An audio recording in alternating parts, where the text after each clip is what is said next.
Randy Cole Sims Sr., thankful to God for another bright, sunshiny July day.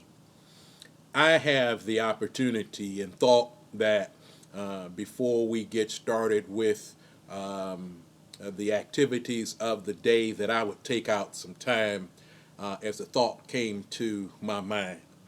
And that was, and the thought is, you might be by yourself, but you're not alone. You might be by yourself, but you're not alone. Matthew chapter 28, verse 19, verse number 20. Any number of humanity is familiar with the text. We reference it as the Great Commission. It's God giving the people of God the directive to go into all the world with the intent, the purpose to preach the gospel to every creature. The last phrase of about verse number 20, I believe it is, the Lord says, "And lo, I'm with you always, even until the end of the age." You might be by yourself, but you're not alone. I want you to know that it is so that God is everywhere at the same time, regardless of time. There may not be anyone with physical presence in terms of humanity in a room, in a house, in a place with you, but God is there all the time.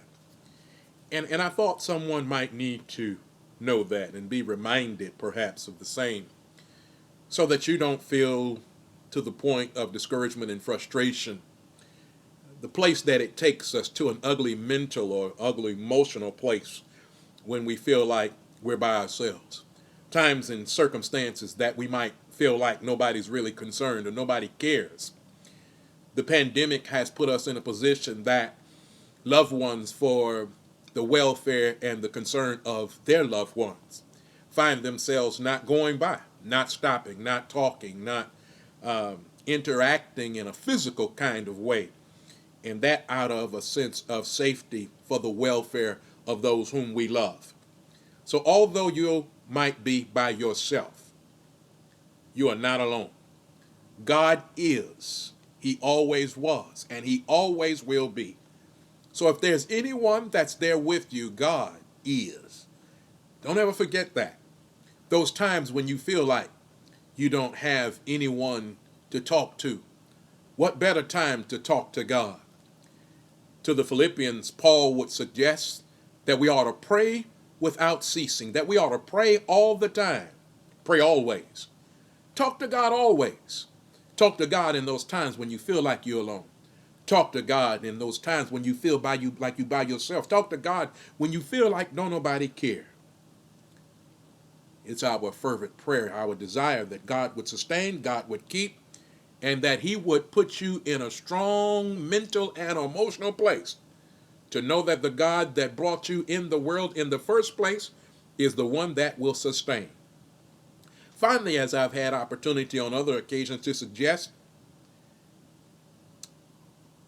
it won't always be like this. Or from phraseology of that book, the Bible, it came to pass. My brother, my sister, my friend, this too shall pass. And until then, don't give up, don't give out, and don't give in. Be mindful of Paul's statement.